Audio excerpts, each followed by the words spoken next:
Look at this cute little kitty I got here. Isn't she a cute little kitty? Yeah. Alright. Get lost. So, after I watched and reviewed the movie Courageous, it was only a matter of time. Here she is again. It was only a matter of time before I put myself through the task of watching and now reviewing the movie Fireproof, which was the previous film by Sherwood Pictures, the film arm of Sherwood Church. And of course, Fireproof is their most well-known production. It's the one starring Kirk Cameron as the firefighter with the troubled marriage. And it was sort of the... I don't know if you guys remember a movie from about 10 years ago, 12 years ago, called The Omega Code. I think I ought to review that one too, because that's... but The Omega Code was the same sort of thing. It was like a box office smash among the church crowd. And it made big news because when it opened, it cracked the top 10 of the box office. And it was very popular among Christian groups. It was produced by the Trinity Broadcasting Network. And Fireproof is sort of like a couple years ago's version of the Omega Code. It was a huge hit among evangelicals. And I suppose it goes without saying, but I will say it nonetheless, that it's a really, really, really bad movie. It's just complete and utter garbage. But I'll give it this much. It's better than Courageous. It's not as bad as Courageous, but that is damning with faint praise. Fireproof makes one very, very key misstep, and that is in its casting of Kirk Cameron as the anchor for this cast. Kirk Cameron is a likable guy on a sitcom. He wasn't horrible on Growing Pains, although I was never a fan of that show. But he was alright within that element. He's not a terribly unlikable actor, but he's not a very good actor either. He's really very limited and very bad. And this movie gives him some very emotional things to do, and he does not excel at it. He has to express anger a few times, and I mean like outrage, like yelling and screaming type anger. And all he can really do is make fists. He'll yell at his wife, and he'll be like, "Wah!" And he'll have his fists up, literally like this, in her face, like, "I'm so fucking angry at you right now." And it doesn't really work. He has multiple scenes to play where he's sort of at the end of his rope emotionally, and the only thing he can really do as an actor to express that exasperation that he is feeling is to lock his fingers behind his head and just kind of go like this, like, oh god. And he does that 6 or 7 times, it feels like, during the film. And it just becomes a joke after a while. I go, here he goes, he must be upset. But of course the biggest problem isn't the casting.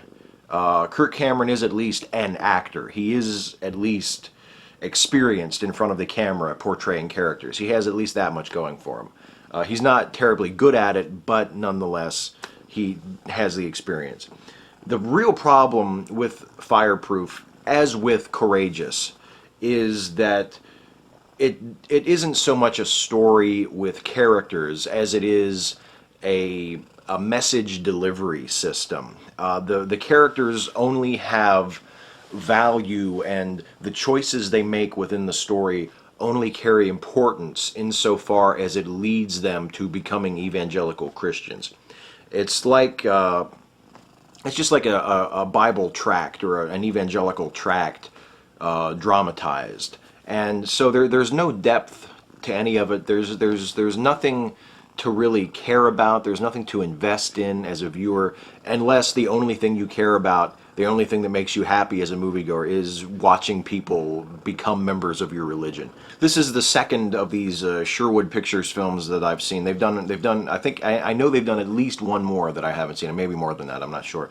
But you can already tell just by watching Fireproof and by having watched Courageous. You can see the earmarks of the production. You can see sort of the house style of Sherwood films.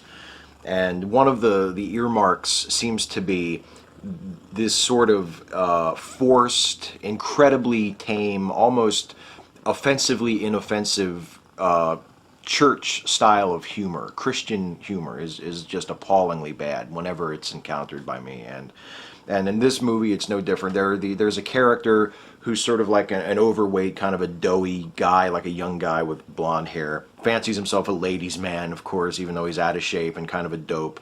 And he's made fun of a lot. He reminds me, actually, he looks a lot like the guy from Rascal Flatts. And watching the movie with my wife, I kept thinking of the bad lip reading version of Rascal Flatts and Justin Bieber. And the bad lip reading version is called Hot Jumping Beans. And I kept seeing this character, this blonde fat guy, coming on screen looking just like the dude from Rascal Flatts. And I just kept wanting to say things like, "One shoe is too big," or "and cookies," because that's what he looked like to me. A really uncanny resemblance. And so that was entertaining. And there are scenes like there was a scene in the movie Courageous where the two cops are messing with this gangbanger that they've arrested, and they get a buddy of theirs who is riding along to screw with the gangbanger by pretending to be this psychotic drug lord that they've arrested, and it's all played for laughs, and it's really lame and hackneyed. And there's a scene like that in Fireproof where Kirk Cameron's character, who's a fire captain, challenges this other guy to a hot sauce drinking contest, and just things like this. But the redeeming qualities come with there's a funny little bit, like a repeated joke, where Kirk Cameron's character comes out of his house and he's pissed off at his wife about something, and he like trashes his trash can, and there's always these old neighbors of his that are out in the yard doing something that see him, and he sort of notices that they've seen him throw a hissy fit, and he says, how you doing, mister, whatever your name is, and the bit itself is kind of hackneyed and not very funny, but the old people who play the neighbors, especially the old man, have a really good comic timing, and he has a really good voice and really dry delivery that I really liked, and I found myself wishing that the movie could have been about him instead of about Kirk Cameron's stupid character. And then there's also a scene in a house that's on fire where Kirk Cameron's character is rescuing a little girl from the burning house, and of course they've been surrounded by the fire, and there's no way for him to get out, and he takes his fire axe and he chops through the floor of the room where they're trapped, and then he crawls underneath the house with the girl to get them out. And it's a really creatively staged scene. It probably could have been better if the film had been directed by someone who actually had a more artistic eye. But it's very creatively conceived and staged, and it's a clever sort of set piece that I could see working very well in a much better film. But what I find interesting about it is that, and again making me think of the Omega Code, there's a scene in the Omega Code where the hero is about to be consumed by demons, literally. Like you see like this evil green mist about to surround him, and then he says a prayer. He says a salvation prayer. He goes, "Jesus, save me," and the evil demons immediately like leave him alone. They vanish. It's like porn for Christians. And in this movie, in Fireproof, there is a scene right as he's about to start hacking away with his axe at the floor to get out of this burning house, where Kirk Cameron says, "God, save me, get me out of here."